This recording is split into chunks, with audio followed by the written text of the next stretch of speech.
नमस्कार मित्रांनो, GSIT सोल्युशनमध्ये आपले सर्वांचे स्वागत आहे। मित्रांनो बघा, तुम्ही कोणत्याही महानगरपालिकेच्या भरतीची तयारी करत असू द्या, तुमच्यासाठी अतिशय महत्त्वाचे हे प्रश्न आहे आणि आपली ही 100 प्रश्नांची पहिली लेक्चर सीरीज आहे महानगरपालिकेची। या अगोदर आपण खूप सगळे प्रश्न आपल्या चॅनलवरती अपलोड केलेले आहे आणि त्याच्यामध्ये बघा तुम्हाला 5 ते 7 मिनिटांमध्ये 10 महत्त्वाचे प्रश्न विचारले जातात। त्याच्यामध्ये तुम्हाला त्या प्रश्नाचं उत्तर आहे ते उत्तर कमेंट करायचं असतं। आलं का लक्षात? आणि अतिशय महत्त्वाचे हे प्रश्न आहेत।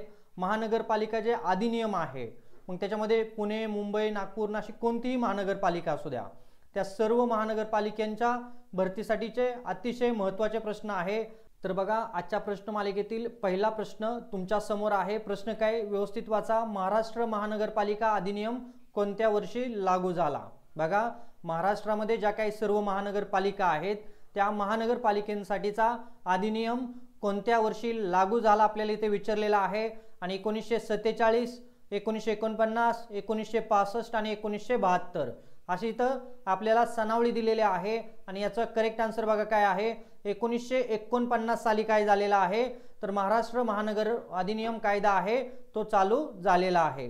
त्याच्यानंतर पुढचा प्रश्न मित्रांनो तुमच्या समोर आहे, महाराष्ट्र महानगरपालिका अधिनियमाची प्रेरणा कोणत्या कायद्यातून घेतलेली आहे?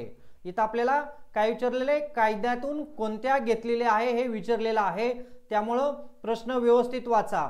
तर इथं बघा, मुंबई महानगरपालिका अधिनियम 1988 आहे, बंगाल महानगरपालिका अधिनियम 1920, दिल्ली नगरपालिका कायदा आणि पाटणा नगरपालिका अधिनियम। याच्यातील करेक्ट आन्सर मित्रांनो कमेंट करायचे। हा जो महाराष्ट्र महानगरपालिका अधिनियम कायदा आहे त्याची प्रेरणा कोणत्या कायद्यातून घेतलेली आहे? तर याचं करेक्ट आन्सर आहे मुंबई महानगरपालिका अधिनियम कायदा 1988 जो आहे त्याच्यातून काय केलेले आहे, याची प्रेरणा घेतलेली आहे। आलं का लक्षात? मित्रांनो उत्तर कमेंट करत चला, उत्तर कमेंट करणं अतिशय गरजेचं आहे। पुढचा प्रश्न बघा काय आहे, महानगरपालिकेच्या समूहाचे प्रमुख कोण असतात?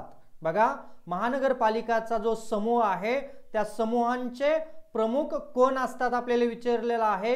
महापौर, आयुक्त, राज्यपाल, मुख्यमंत्री। तर याचं करेक्ट आन्सर बघा काय आहे, महापौर जे आहेत ते महापौर महानगरपालिकांच्या सभागृहाचे प्रमुख असतात। कशाचे? सभागृहांचे। पुढचा प्रश्न बघा, महानगरपालिकेच्या निवडणुका कोण घेतो किंवा घेतात? इथं विचारलेलं आहे। बघा, महानगरपालिकेच्या निवडणुका कोण घेतात? राज्य सरकार, जिल्हाधिकारी, राज्य निवडणूक आयोग आणि आयुक्त। तर चला करेक्ट आन्सर कमेंट करायचंय मित्रांनो, आणि याचं करेक्ट आन्सर आहे राज्य निवडणूक आयोग जे आहे ते महानगरपालिकेच्या निवडणुका घेत असतात। पुढचा प्रश्न मित्रांनो तुमच्या समोर आहे, महाराष्ट्र महानगरपालिका अधिनियमानुसार महापौरांचा कार्यकाल किती असतो? बघा, महानगरपालिकांचे जे महापौर असतात त्यांचा आपल्याला कार्यकाल विचारलेला आहे। अतिशय सोपा प्रश्न आहे मित्रांनो। बघा, महत्त्वाची तुम्हाला 5 ते 7 मिनिटं द्यायची आहे आणि त्याच्यामध्ये तुम्हाला असे दर्जेदार प्रश्न आपल्या चॅनलच्या माध्यमातून विचारले जातात। तर 1 वर्ष, 2 वर्ष, 2.5 वर्ष, 5 वर्ष। बघा, करेक्ट आन्सर तुम्ही कमेंट करायचं आहे। करेक्ट आन्सर कमेंट करणं अतिशय गरजेचं आहे आणि याचं करेक्ट आन्सर आहे 2.5 वर्ष। मित्रांनो पुढचा प्रश्न बघा काय आहे, महापौरांची निवड कोण करतात? महापौर जे असतात त्यांची निवड कोण करतात आपल्याला विचारलेले? नागरिक, नगरसेवक, राज्य सरकार, आयुक्त। तर याचं करेक्ट आन्सर बघा काय आहे, नगरसेवक। जे महापौर असतात त्या महापौरांची निवडणूक नगरसेवक करत असतात किंवा त्यांची जी निवड आहे ती निवड नगरसेवक करत असतात। पुढचा प्रश्न 7वा प्रश्न बघा, उपमहापौराचा कार्यकाल किती असतो? यापूर्वीच्या प्रश्नात आपण महापौरांचा कार्यकाल पाहिला, आता आपल्याला विचारलेला आहे उपमहापौरांचा कार्यकाल किती असतो? 1, 2.5, 5 आणि 6 महिने। त्या प्रश्नाचा रेफरन्स घ्यायचा आहे, लॉजिक वापरायचा आहे आणि उत्तर कमेंट करायचंय। आणि याचा करेक्ट उत्तर आहे 2.5 वर्ष। 2.5 वर्ष हा कालावधी उपमहापौरांचा देखील असतो। पुढचा प्रश्न मित्रांनो तुमच्या समोर आहे, महापौर अनुपस्थितीत असल्यास सभेचे अध्यक्ष कोण करतात? जर महापौर अनुपस्थित असतील एखाद्या सभेला तर त्या सभेला अध्यक्ष कोणाला केलं जातं?